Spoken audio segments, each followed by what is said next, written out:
Ainda continuando a nossa discussão sobre a natureza atômica da matéria.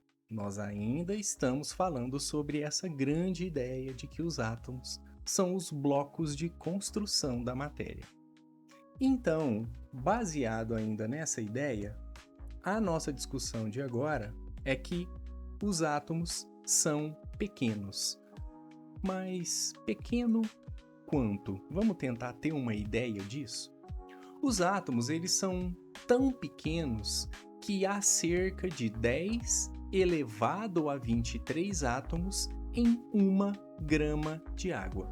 1 grama de água está registrado aqui, é uma pequena gota de água. E 10 elevado a 23 é o número 10, com 23 zeros à sua direita. É um número absurdamente grande e incompreensível para nós humanos. Mas vamos tentar aperfeiçoar esse entendimento do quão pequenos são os átomos. O número 10 a 23 é um número enorme.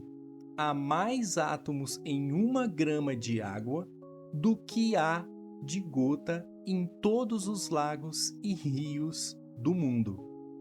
Pegou essa ideia? Muito interessante. Pois bem, os átomos eles estão em movimento eterno e locomovem de um local para outro. Quando nós estamos falando de uma matéria sólida, o movimento ele é bem restrito, ele é bem pequeno. Nos líquidos, ele é um pouco maior. E nos gases, essa movimentação ela é a maior de todas as substâncias. Essa discussão de sólido, líquido e gasoso, ela será feita em vídeos posteriores, porque há fenômenos e propriedades muito interessantes nos sólidos, líquidos e nos gases, que são compostos por átomos. Continuando, gotas de um corante alimentar em um copo de água se espalha por todo o copo. Materiais tóxicos em um oceano se espalham por todas as partes do oceano do mundo. Essa ideia aqui você já deve conseguir imaginá-la, ok? Aqui do lado, nós temos então uma figura que está dizendo o seguinte: os átomos estão em um estado de movimento perpétuo, movendo-se o tempo todo. Continuando, em cerca de 6 anos, uma de suas respirações exaladas se mistura completamente na atmosfera. Olha que legal essa ideia.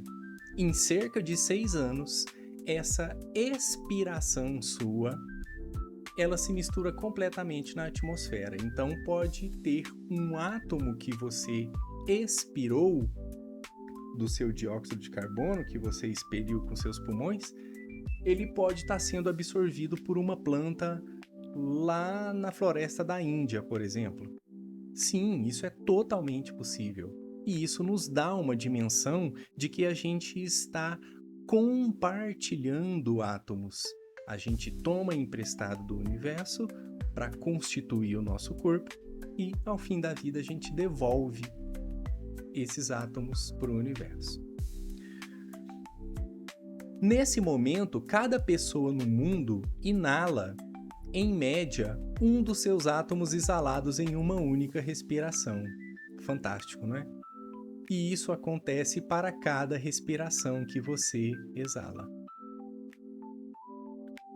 Há tantos átomos em uma respiração normal de ar quanto há respirações de ar na atmosfera do mundo. Então, se a gente pegar uma baforada dessa respiração sua, da expiração, e pudéssemos contar quantos átomos existem nessa expiração que você exalou do seu pulmão, essa quantidade de átomos nessa expiração, ela é equiparável à quantidade de respirações que existem na atmosfera do nosso planeta, de todos os seres vivos.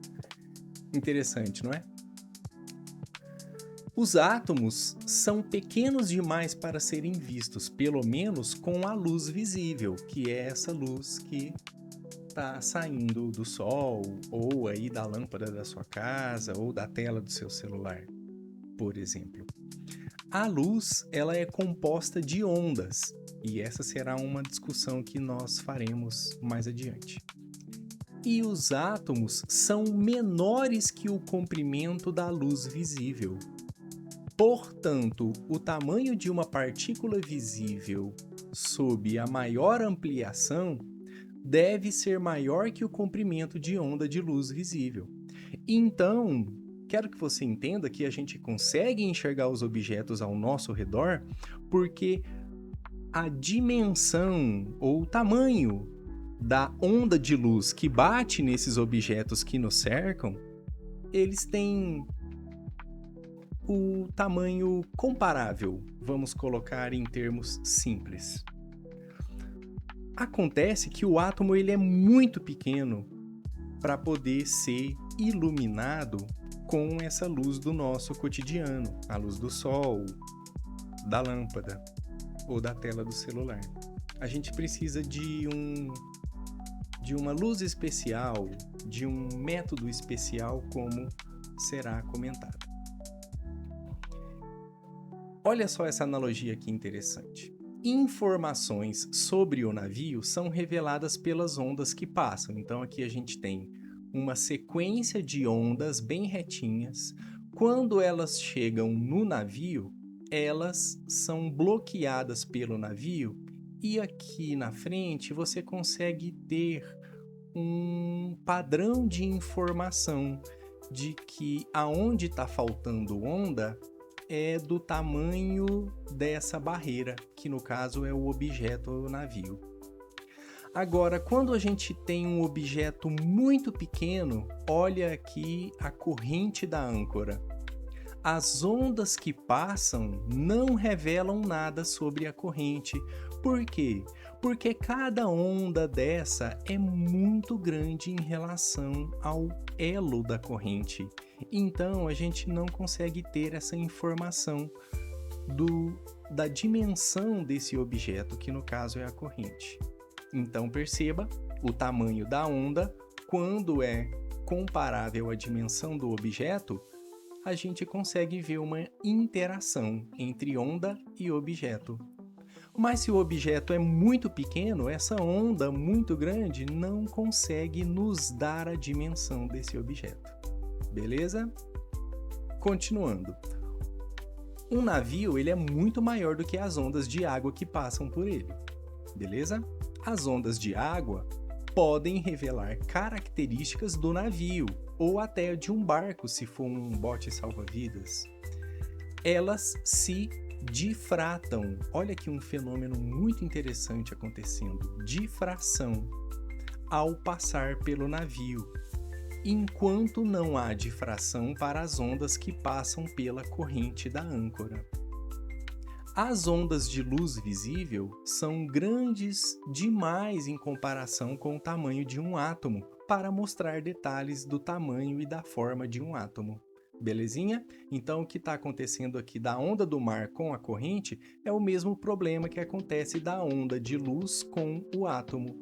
Não dá para ver átomo com a onda de luz normal do nosso cotidiano, tá bom? Tem que ser uma luz especial, num laboratório especial, num ambiente diferente. Agora, uma situação para você pensar. O seu cérebro contém átomos que já fizeram parte de Albert Einstein. Me explica isso. Se você compreendeu razoavelmente a nossa discussão, a resposta é sim. No entanto, esses átomos estão combinados de maneira diferente do que estavam antes. Muitos dos átomos que compõem você farão parte dos corpos de todas as pessoas da Terra que ainda nascerão.